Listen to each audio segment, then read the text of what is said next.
Prosecutor Tom Sneddon, yesterday, a day his office suffered a crushing defeat at the hands of Michael Jackson's jury. Well, tonight, he's talking about what happened to MSNBC's own Rita Cosby. Rita joins us now in Scarborough Country. Rita. Joe, Tom Sneddon was quite fiery during this interview, and for the first time we hear how the boy who accused Michael Jackson of molestation reacted to the verdict. We at MSNBC, in order to protect the boy's privacy, have chosen to remove his name, so you may at times not hear the audio for a brief second during the interview. But what you will hear is a boisterous prosecutor who defends his case through and through.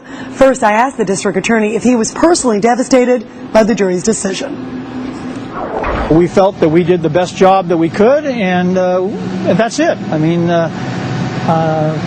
that's our philosophy. You know, you do the best you can, and we're not the judge and we're not the jury. We're the people who put on the case, and we feel that we did a very good job. Well, better than good job, an excellent job. Did you talk to the boy? What was his reaction? He was very discouraged.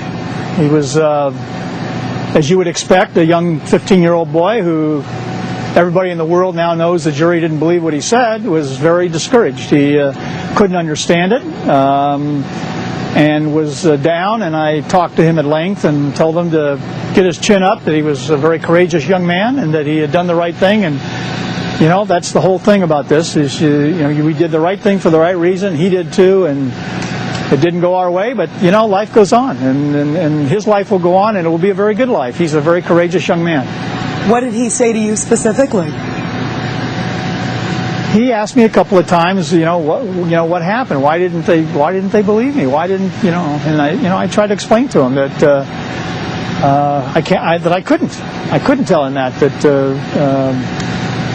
that in our opinion we believed in him and continue to believe in him, and that I told him that basically this is a chapter of your life that's closed. Close it up and get on and with your life.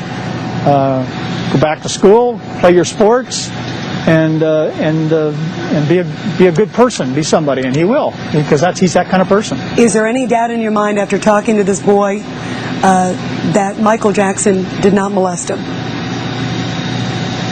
There never has been from the very first time I met him. So you believe that Michael Jackson molested this boy, even to this day? Look, Rita, it's just simple. Not only do I believe that, but all the people associated with this case who's had an opportunity to be with, to hear, to interact with. This is not Tom Sneddon. This decision to go forward with this case was a decision that was made by a team of people, a number of lawyers beyond myself.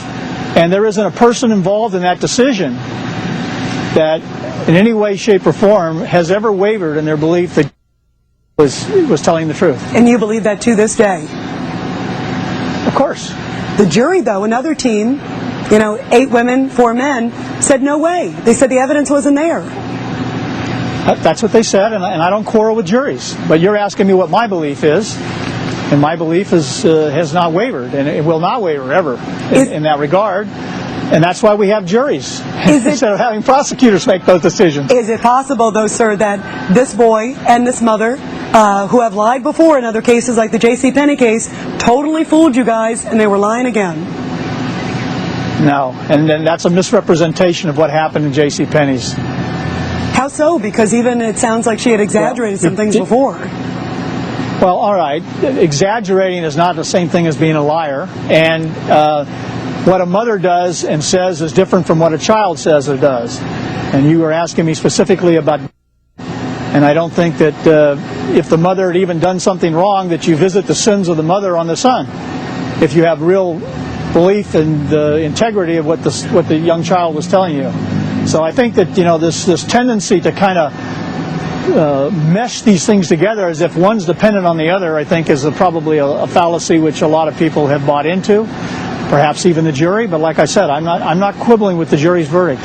You're asking me my personal opinion, and I'm telling you that there isn't a person associated with the prosecution of this case that has ever wavered in their belief in What do you say to people who say that you personally had a personal vendetta against Michael Jackson, that you were driven by it, that you spent all this taxpayer money, hundreds, of search warrants, tons of time, and it was a waste of taxpayers' money because the jury sort of laughed it off?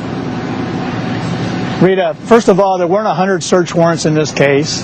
Second of all, we didn't spend a ton of money. And third of all, that whole idea of a revenge is such nonsense. I say to you folks in the media that really believe that garbage, come down here and check my life. See what I've been doing the last 10 years. I have a family. I have a large family. I have grandkids. I play sports. I work in the community. I volunteer my time. If you think I have given this one passing thought once that case ended in 1993 and 94, you're not in touch with reality. I mean, I had a chance to cost probably $1 million writing a book on that case and turned it down. Will you ever write a book? Will you ever write a book on this? I had chances. Probably not. Probably not. But I mean, I had a chance back then to do that. I had a chance to go on TV. I had a chance to be interviewed. I never said one word after that press conference, ever, in 10 years. Now, so I mean, go ahead. It's the truth. I mean, just look at it. It's the truth. People would, every time he would do something, they would call me from a comment everywhere. Japan, France, England, New York, everywhere. The media would go crazy, and I didn't take any of those calls. I never made a comment about anything. I really, really, really was not involved in following Michael Jackson's life. When said he was not going to cooperate with our investigation, that was over with, and I moved on. And that's the truth. I know that doesn't make it nice for you folks because it doesn't sell, but that's the truth. There is word tonight that Jackson and his team, I guess, have indicated that they want you to immediately surrender these photos that were taken, that you have access to, of Michael Jackson's private parts, that they are fearful that they're going to be leaked out in the press somehow. Will you surrender those photos?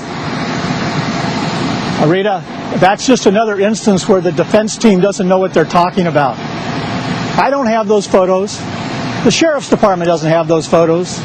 Nobody can get those photos without a court order. There are only 3 names on the signature to get in there, and you need signatures from 2 of them and a judge's approval. So this is just typical of what's been going on in this case ever since it's happened. The people don't know what they're talking about, and it's not true. So what do you say to Michael Jackson's team who are saying, we're worried that Tom Sneddon's going to leak this out? It's the same old nonsense. I can't leak out what I can't get to, can I? So you can guarantee that they won't be leaked out? What did I just tell you? Nobody can get access to them without a judge's approval. So they're not going anywhere, is what you're saying? That's what I said, and that's what I've been saying, and that's the truth. Now, if you saw Michael Jackson, if you saw Michael Jackson on the street, you ran into him, or run into him again, what would you say to him? That's a highly unlikely scenario. But if it were to happen, what would you say to him if you could see him? If you happen to run into him? I wouldn't say anything. I'd probably nod and keep walking. Would you walk away? I said I'd probably nod and keep walking. I wouldn't go out of my way to avoid him. I don't feel any vindictiveness towards this man. In a lot of respects, he's a fairly pathetic person in the sense of what he's gone through. And I don't have any vendetta against him. And it's just that simple. Are you sad, sir, as your term is ending, that this is maybe the last? Well, no, this may be the last, huge case. You're certainly never going to have a case like this with 1.5 years left in your term. Are you sad this is the way you're going out? No, I just don't think you people understand who I am. And who I am is that I tell the kids that I've coached, and I tell my kids that I've raised, that if you do the best job that you can possibly do, and you do it for the right reasons, whether you win or whether you lose is unimportant. The question is, can you walk off the field at the end of the game with your chin up and say, I gave it my all, and I played fair and square, and I did the right thing. If you've done that, you've got nothing to apologize for, nothing to put your head down about. And I'm proud of my office, I'm proud of the people who participated, I'm proud of the sheriff's department. And if anybody thinks that because we lost this case that I'm going to walk around in a sackcloth with my chin down around my knees is crazy, because I'm not. Our thanks to the district attorney. And by the way, Sneddon is a well-known figure in Santa Barbara. He's a father of 9 kids.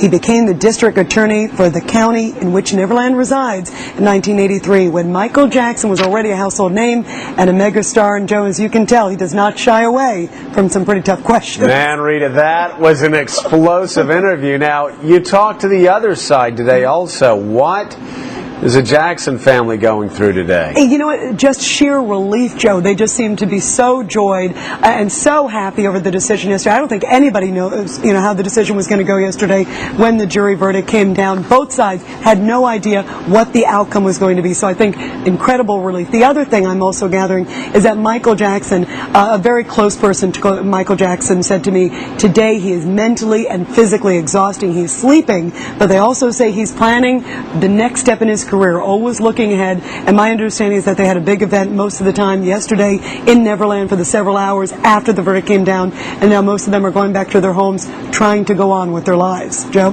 Rita Cosby, thanks again. I'll tell you what, that was a heck of an interview. Heck of an interview. Thank you. We appreciate it.